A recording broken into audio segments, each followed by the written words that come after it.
Assalamualaikum warahmatullahi wabarakatuh. Di sini saya akan meresum dari sepemahaman saya dari video yang telah dijelaskan oleh Mr. Mahfud. Jadi dari video pertama hingga akhir itu cara mudah untuk memahami pronoun untuk kata ganti orang, kata ganti benda, kata ganti tempat, waktu, kepemilikan. Itu yang pertama harus mengetahui kalau misalnya sebelum adjective clause itu termasuk kata ganti apa. Kalau misalnya kata ganti orang berarti kita menggunakan who. Bisa juga kata ganti orang kan ada beberapa macam ya, bisa who, bisa that, kemudian bisa whom. Nah itu nanti ada ketentuannya juga. Kemudian untuk misalnya kata ganti benda berarti kita menggunakan that juga bisa, which juga bisa. Kemudian untuk kata ganti keterangan tempat kita juga bisa menggunakan where, in which juga bisa. Kemudian untuk kata ganti waktu kita bisa menggunakan when, on which, that, itu juga bisa. Kemudian untuk gini, misalnya ada sebuah soal kemudian pilihan gandanya itu that sama which, itu kan termasuk kata ganti benda ya. Lah berarti kita itu harus memilih yang lebih utama yaitu that, karena that itu lebih utama daripada which untuk kata ganti benda.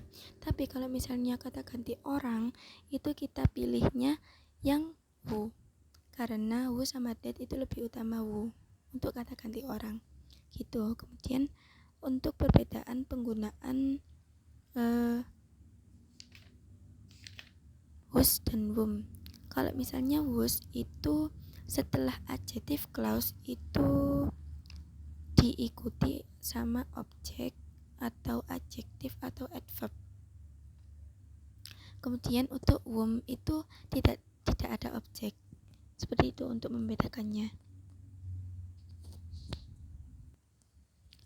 Untuk perbedaan antara in which dan on which untuk keterangan waktu itu bisa kita lihat dari kata sebelum adjective clause-nya. Kalau misalnya sebelum adjective clause-nya itu the days misalnya, berarti kan itu juga menunjukkan kata ganti waktu.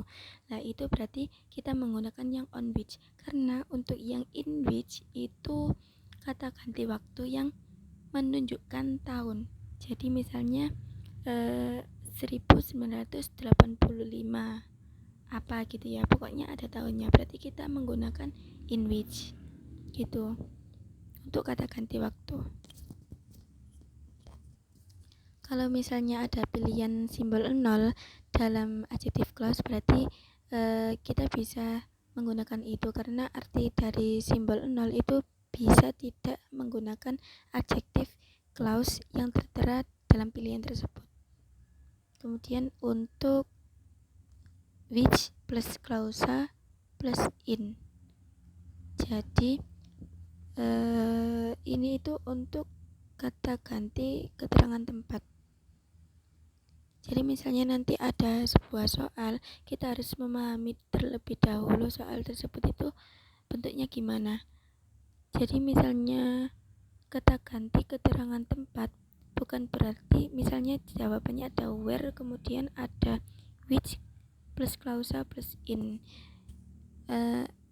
Kalau bisa dibaca terlebih dahulu soalnya hingga selesai. Barangkali meskipun keterangannya itu which, tapi kan di belakangnya itu ada kemudian setelah which itu diikuti klausa kemudian ada in,